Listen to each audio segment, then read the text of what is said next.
په دغه ویډیو کې داسې یو مهم ایونت په اړه تاسو سره معلومات شریکوم چې د دغه ایونت که چیرته تاسو جوین کړئ نو دغه ایونت په واسطه تاسو کولی شئ چې ډیر په اسانه طریقه د کاناډا کاري ویزه تاسو ترلاسه کړئ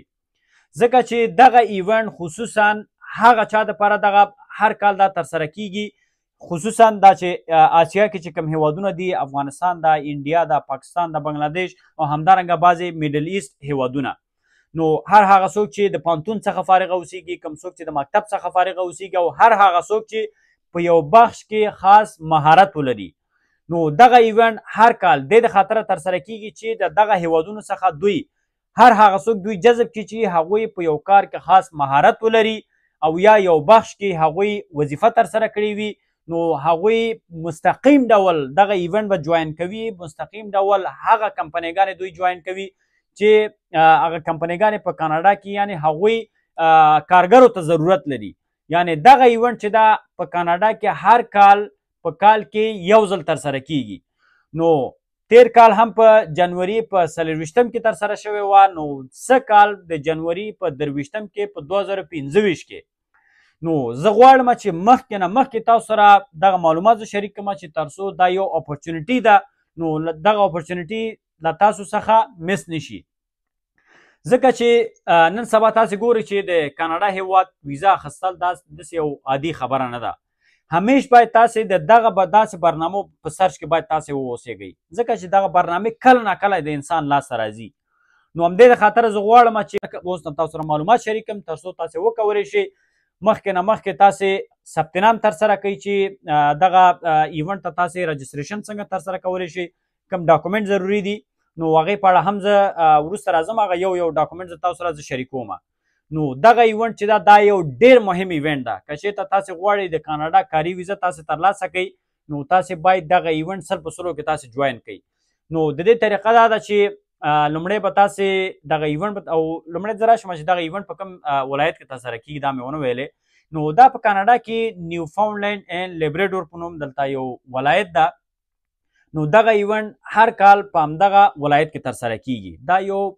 پرووینشل پروګرام ده دغه ایونت کې مختلف هغه کمپنیګانې چې هغوی کارګرو ته ضرورت لري هغوی مستقیم ډول دغه ایونت کې هغوی لاس لري په دغه ایونت کې هغوی ناست وي نو دغه ایونت چې دی په راتلونکي کال کې د جنوري یعنی په 2025 جنوري په 23 تاریخ باندې دغه ایونت سهار 9 بجې شروع کیږي تر ماښام 4 بجو پورې نو دا به یو 2-3 ورځې دوام ولري نو هر هغه څوک به چې په دې کې دغه کیږي دغه ایونت جوین کولی شي چې کوم چا چې ثبت نام ورته کړی وي مخکې نه نو په دې کې فقط یو څو ساده ډاکومنټسو ته ضرورت ده چې تاسې تر څو اپلای ورته وکړئ مخکې نه مخکې تاسې جوین کړئ چې مستقیم ډول تاسې وکولی شئ چې همدغه خلکو سره تاسې فیس ټو فیس تاسې کینئ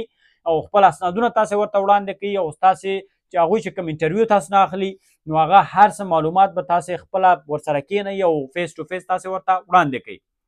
نو دا له دې څخه بهتره ده چې تاسې کوم چېرته لاړ شئ یو کنسلټنسي ته لاړ شئ یو ځای ته بل ځای ته تاسې یا کوم امیګریشن د هغې ته تاسې لاړ شئ چې موږ څنګه کولی شو د کاناډا کاري ویزه ترلاسه کړو دا وکړو هغه وکړو نو بهترینه خبر همدا ده چې تاسې دلته ثبت نام وکړئ او مستقیم ډول دغه زوم میټینګ چې کوم یو ده تاسې دا جوین کړئ او دغه جاب فیر ته تاسې خپله مستقیم ډول تاسې دوی سره خبرې وکړئ خپل ډاکومنټ تاسې ورته وړاندې کړئ اوس راځم دې ته چې تاسې څه ډول کولی شئ چې دغه ایونټ تاسې جوین کړئ او همدارنګه تاسې څنګه کولی شئ چې دې ته ثبت نام وکړئ او کوم ډاکومنټ ورته ضروري دي نو همدا ډول زه اوس مهال دودیز اوفیشل ویبسایټ کې یم چې دلته کوم ډاکومنټ چې دلته ضروري دي نو هغه ډاکومنټ په دې کې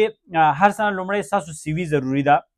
یعنې په دې کې 3 بخشو کې خلک دلته دغه جوین کولی شي چې یو خاص په کوم کار کې تاسې مهارت تاسې ولرئ مکتب څخه تاسې فارغه اوسیږئ یو خاص کار کې تاسې هم مهارت ولرئ کوم څوک چې پوهنتون څخه فارغه اوسیږي هغوی نو طبعا یو بخش کې هغوی درس لوستی وي حتما کوم چا چې وظیفه کړې وي حتما یو بخش کې هغوی هم ښه ماهره وي فرض مثال 1 کال 2 کال 3 کاله کار کړی وي نو تاسې باید یو ښه ریزیومې تاسې جوړوئ یو سی وي باید تاسې ولرئ نو سی وي هم د کینیډین سټنډرډ سره برابر وي ځکه چې دوی هر ډول سی وي دوی نه مني نو داسې سی وي اوسیږي چې په افغانستان کې سی ویګانې تاسې وګورئ چې ګډ وډ سی وي وي چې نه سیستم حساب کتاب یې نه معلوم د دې خپل فارمټ ده او هماغه فارمټ کې به تاسې ورته سی وي جوړوئ بل کور لیټر ضروری ده چې یو تاسې باید کور لیټر ولرئ، هغه هم کینیډین سټنډرډ سره باید برابر اوسیږي. پاسپورټ باید تاسې ولرئ. پاسپورټ چې باید د 6 میاشتو څخه وخت باید ډیر پاتې وي. که چېرته تاسې دوی شارټ لیست کړلی ستاسو کار چې کله په جریان کې اچوي نو طبعا دومره وخت باید ستاسو په پاسپورټ کې پاتې وي. نو د پروف اف ورک ایکسپیرینس، نو که چېرته تاسې